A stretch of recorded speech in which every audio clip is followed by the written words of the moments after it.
Hey, it's Chris, let's do this. I told you I was going to drop it. It's going to be the Too Lazy. Didn't want to watch the hour-long videos that I put out the last 2 weeks talking about all the crowdfunding games. I'm going to give it to you in very short snippets. We're doing sort of like a 3-minute board game. His channel does an amazing job on that. I'm going to give you my version of the crowdfunding aspect of things in case you didn't want to listen to me ramble and rant and dissect and read through the rulebooks. I don't read through the rulebooks, but I've read through all of the rulebooks for all of these games that have offered them. So I give you the most concise, precise, now in the shortest version I can in this sense, and that's sort of what 3-minute board games does, right? And that's why I'm using comparison, and does a great channel, and I wish I was half as popular as him, and I'm like a tenth of the size. Anyway, that's a whole nother matter. Anyway, let's do this. Let me know what you think of it in the comment section down below. Let's go. This is, what can I say? This is Oathsworn, right? It's raised almost $1.9 million in less than a week. It's basically being declared the best game that's ever been made in the history of games, that's been ever made or thought of by other gamers in the history of the world, in the century of the game of the week of the year. And so 13,000 people are getting in on this. There's price point concerns. There's jacked up prices in terms of what people think, but no, it's inflation, folks. If you want this boss battler, you get the standee version like I do, and you can be cool like me. But if you want to be really cool, you can get the miniature version, which is going to cost you a lot more. It's a boss battler. Are you okay with boss battlers? Are you okay with campaign games? Do you have enough campaign games? That's what you need to think about. It's going to cost you probably anywhere between $200 and $300 if you're going to go for more of the stuff at this point. If you're like me and you have all the previous stuff, are you going to go for the upgrade kit? No, you're probably not going to go for the upgrade kit because you're going to want to play it before the upgrade kit gets sent to you. So you'll probably pass on it unless you have 37 other games that you were having in line before that, like I also do. So take that for what you will. Next up, Canvas. This is the second expansion to Canvas. Canvas is the very pretty artistic deluxification level game from R2Y Games. This is taking the finishing touches of their series essentially, and you're going to be putting these pictures now in frames. Yes, literal frames, where you can bounce them into frames if they meet certain objectives, but then you can bounce other people's out of other frames. Is it expensive? Yes. Is it going to be more on the secondary market? Yes. Do you like really pretty games? Yes. Is this a set collection game with a lot of chaos, which is some more mitigation now than previously? Yes. Does that sound appealing to you? Great, then you go for it. And that's what Canvas is, because people really like it, and the people who love it, and they're going to get more, and it's going to be, well, cheaper on here than it is elsewhere. Next, we're going to go to Race to the Raft. This is City of Kings. This is Frank West's baby, and he said on the other day on Twitter that this is the best game launching so far on the history of City of Kings, or City of Games, whatever. I can mess it up a bunch in this video. This is a cooperative puzzle building tile laying game where you're trying to get these cats on the same color all the way to the rafts, and on the other side you're going to be laying down fire tiles, and it's just freaking cool. I love cooperative games. This looks like an awesome cooperative game. They're giving you 81 scenarios that you need to know. They're giving you a Kickstarter exclusive pack that you can get on the crowdfunding campaign. That's why it always makes it worthwhile to get his games here, because they always, again, will be cheaper, just like I Love Cats in the first place. This is set in the same universe. This is what you need to know. That's why I'm going to be backing this one. That's why I suggest you give it a look-see as well. Speaking of embarrassing myself, this is Pampero from Ape Games. This is the heaviest game launching this past week, and it's raised almost $100,000 in less than 48 hours. And this is basically in Uruguay. You're trying to replace all the other types of energy with wind energy. And if you want to see me embarrass myself, probably in the next 2 weeks, I'll have a review or my embarrassing thoughts about how I'm in over my depth in terms of what I can handle in terms of game mechanisms. But either way, it's going to be a great video, and you can watch it and click haha in the comment section, but just please watch it, because that's what's really cool, and that's what I really appreciate. So that's Pampero.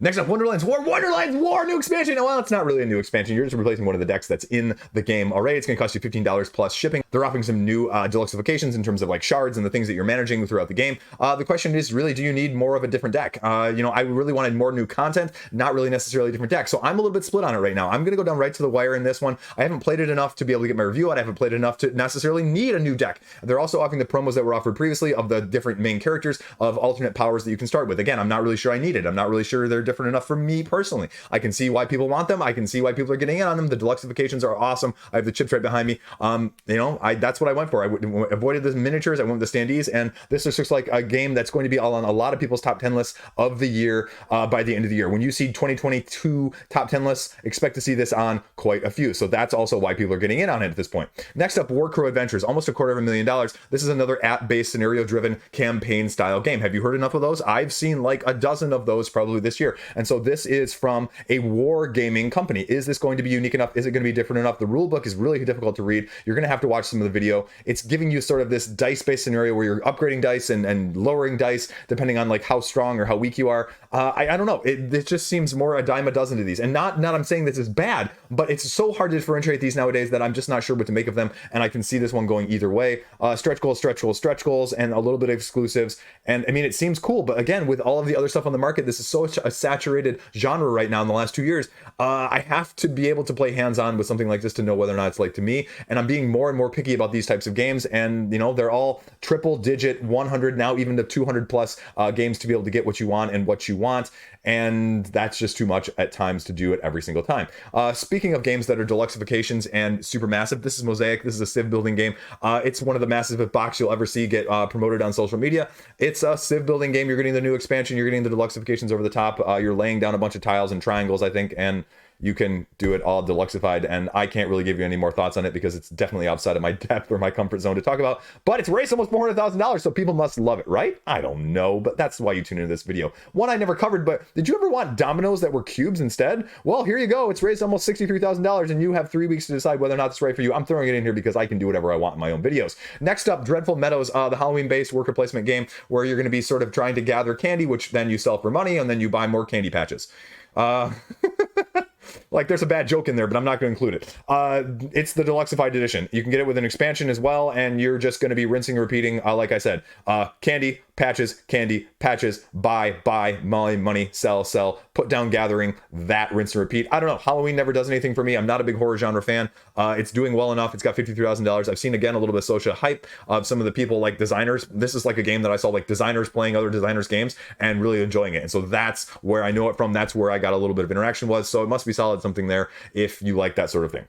Aqua Garden is back from the depths. Not really the depths, but this is an expansion, a beachcombing expansion, where you're literally beachcombing. You have a new board that you're going to be putting out like little shells and little bottles and things like that. You're going to be gathering them in a set collection manner in a linear pattern of points, and then you're going to be utilizing that in addition to the other different fish and animals that you're going to be scoring from in the first place. And it's offering a few new little expansions with an extra little fish and animals that you can offer on top of it. It's going to cost you less to get it, especially if you're looking at it getting it now, especially with the bundle compared to retail, because it doesn't go to wide retail. It only goes to the website from the designer himself. And so if you want to get this sort of not Rondel based, but very Rondel-esque type game of moving around and actions and abilities and managing different creatures across the board with different complexities and different environments that they need to have in order to succeed and score points, this is your game. One of the most beautiful games, but you know, the mixed feelings, it's got about like a high 7s rate on Board Game Geek, so it's definitely not for everybody. Everybody doesn't like it, but it's doing something slightly different with a very beautiful aesthetic, like a couple of the other games on this list, so take that for what you will.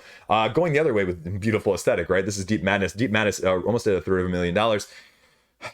I don't really know what to say about this. Again, it's probably one of the hardest dungeon crawls out there. It's depth, deep, dark, and scary. And you have a timer mechanism in terms of oxygen and water flooding, and you've got super bad monsters, and you've got expansions deluxe, and you've got sort of this 2.0 core game now that they're offering, and you can upgrade, and you can get new expansions, you can get everything else. I don't know. I've never had any appeal from the horror theme. Like I said, even earlier with Dreadful Meadows, this really doesn't do it for me either. There's a limitation to how hard I want my games to be, and this seems to cross the line for me personally, but I know a lot of people like it. Now, this isn't really doing nearly as well as the other campaigns that they did previously, but I mean, again, it's a saturated market. We're seeing more delineation. We're seeing more of the money being spread around right now, and so that's why I'm thinking it's probably taking a little bit of a cut. We'll see what this adds and how people feel about with this new expansion compared to the other stuff that's out there. Next up, we have Redwood. This is sort of a little bit of a gimmick-y situation in a good way, where they're taking panorama pictures of forests, animals, and everything else in between, and they deluxeified the heck out of it, so much so that it's going to cost you about $100 to get. So if you want the deluxeifications, that is a miniature game with sort of a set collection style-esque play.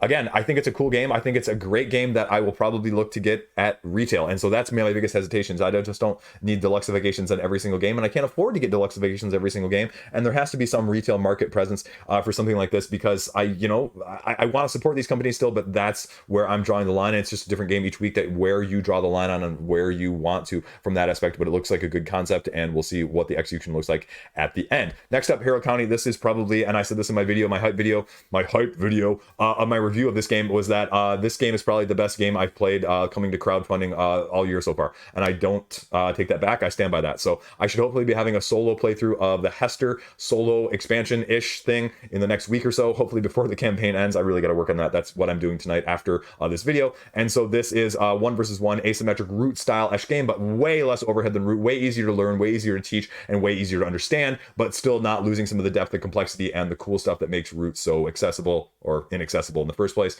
And so it just takes that, and I think it's really going to be a smash hit with people. And Off the Page Games has really done a great job with this. And again, I think this one's going to fly under a lot of people's radars, just like Mind Management did. So when you see the reprint come on Kickstarter like in a year and a half or so, and you see it get like 3 or 4 times the funding like Mind Management did the second time around, Boom, I told you so right there. Anyway, there you go. Next up, Stifling Dark. This is Flashlights, the board game. You have one versus all in terms of a murderer versus guys holding a flashlight or people holding a flashlight, and you're just going head to head and you're trying to gather evidence and get out, and the other person's trying to kill you. The flashlight mechanism is the thing that you're going to be utilizing, and that's the gimmick in this game, to reveal these spaces as you go across, and as you go across, if it's lit up, you can move there further, or you can reveal the murderer, and the murderer's going to have asymmetric powers, and there's going to be a bunch of different murders you can choose from, and you're just going to be having your own asymmetric abilities to combat those, and you're going to be gradually going across in the dark to simulate things. It's a cool concept. I'm not sure the one versus all is going to be working for me. I have too many of those games already. I love them, but again, they're hard to get played, so I could be very picky from that aspect. Next up, you have Delta from Game Brew. I have no idea how the flow of this game was. This is one of the games I reviewed this last week in terms of what it's doing and how it's doing things. It's really more of a complicated game. Definitely check out the rulebook. I don't get the good flow on here, but Rado really seemed to enjoy it, so take that for what you will. Again, it's going to be deluxified. It's going to be action selection, resource management style of things, so it's going to be in that ilk. Again, I'm having a hard time distinguishing these necessarily from each other. This is like a more complicated Cascadia. This is Life of Amazonia, where again, you've got like 12 or 13 different scoring conditions, and it's deluxified the heck out of, and the question just is, this, Redlands, Woodland, Delta, you're seeing all these, Woodlands, how did that get thrown there? You're seeing all these sort of nature-esque games. That seems to really be a big theme in the last 6 months to 8 months, and this is like if you took Cascadia and put it on steroids. People are liking this. People are, also doing well from that standpoint. It's going to break $100,000 by the time it's ending. You're laying down these tiles, you're laying down these animals, you're laying down these trees, you're laying down these waterfalls, and you're managing them in sort of a zoo-ish resource management style way. Take that for what you will. My sleeper pick of this week, this past week, is Portents. This is a 2-player asymmetric abstract game. Wow, this thing broke $2,000 since the time I filmed it earlier in the week. This is really cool. It's just basically tic-tac-toe, 3 in a row, but 3 in a row is going to not get you the stuff in the middle. It's actually going to get you stuff on the outside if the stuff on the outside matches the stuff on the inside. And you have to get enough of the stuff on the outside to make a set collection in order to win the game, but you're going to have asymmetric powers that are going to affect that as well. Rinse and repeat, abstract style. Boom! Leeches all over that. That's why it was my pick of the week, sleeper pick that was. Super Snipers. Does this sound like a polyomino type game? No, but it is. This is a polyomino type game where you're going 1 versus 1 head to head, trying to slowly use polyominoes to discover or separate out areas that the other person is not in, trying to separate the innocents out so that you're not hitting them, and then when you finally do locate them, bam them, and then it's first to like 2, I think, wins actually, and so it's like best of 3 essentially is what you're going on, and that's the gist of it. Again, small indie game, seems to have a good concept. The reviewers and the people who talked about it really seem to like it, doing something a little bit different, and so I definitely think you should check this one out as well if you have any interest in a different 1 versus 1, especially 1 versus 1 polyominoes are not common at all. So there you go. Last up on Kickstarter here, again, this one's almost funded by the time it's going now here. It was not doing nearly as well yesterday. This is my other sleeper pick of this past week. This is Genpei. This is a very unique king is dead sort of situation, and you're utilizing your actions as you go across the board, laying cards down, and you're sort of manipulating the tokens in these various circles. And when you have them manipulated in these various circles, they can go one of 2 ways, one of 2 actions that are going to be accessed, but then those actions are going to give you other actions, and those other actions can be comboed into other actions. So you get combo, combo, combo, combo, combo. Cool. But what you're trying to do is you're trying to gain the favor of certain factions, and if you have the most in a certain faction, you gain their favor at the end. So it's going to be manipulating not only one faction, but multiple factions, because you need multiple factions in order to win, in order to claim the throne. Again, sleeper pick of the week. Secondly, sleeper pick of this past week. Check it out. Spirit Island Nature Incarnate. We're giving this one a few more seconds than the other ones.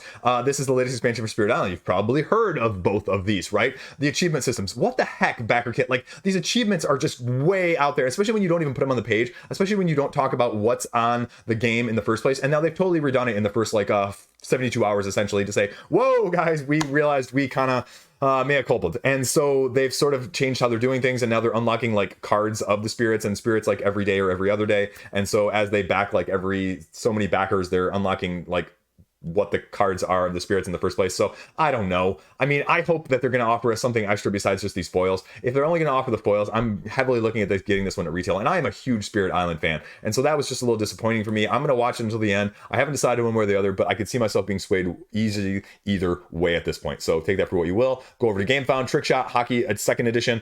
People love this. People like hockey, and you can play it over 3 time spans, 3 periods length, and you're basically rolling dice to not mess up, essentially. So as you go, as you take more actions, you gather more dice. You roll the dice, and you're trying not to miss. If you miss, then you miss your action, then the other person goes. It's back and forth. It's hockey. I have no interest in most sports games from a tabletop standpoint because they just don't do the mark for me, and they're really hard to play with other people who really need to be that sport enthusiast, so it's hard to match those up as well, especially because no one else really likes sports in my family. So take that for what you will. That's Escape from New York coming up next, and this is almost $200,000. Again, that's pretty amazing because I wasn't sure what to make of this with the IP. It seems to be doing slightly something different in this cooperative survival, like you versus New York in sort of the scenario. It's got a few unique asymmetric abilities. It's got a few asymmetric sort of elements in terms of actions that you're going to be taking, and you're just basically interacting like hijacking cars and going across and just doing all sorts of weird, crazy things and creating noise and having to deal with actually getting out of New York and all of that fun stuff. I don't know. It's doing something slightly different, and I think it's got a little bit different vibe than just the regular pandemic-style cooperative game, and I think that's why you're seeing it do almost $200,000 here in the first week. I'll say it frankly, I wasn't a huge fan of aesthetic, but mechanistically wise, it definitely wins me over a little bit more than just what appears on the surface. Boom! Was that fast enough for you? Was that enough games in a short period of time? What'd you think of that? More? Less? Never again? Let me know in the comment section below. That's all I got. Short video, short ramble at the end here. Stay classy. See you around. Let me know what you're backing or not.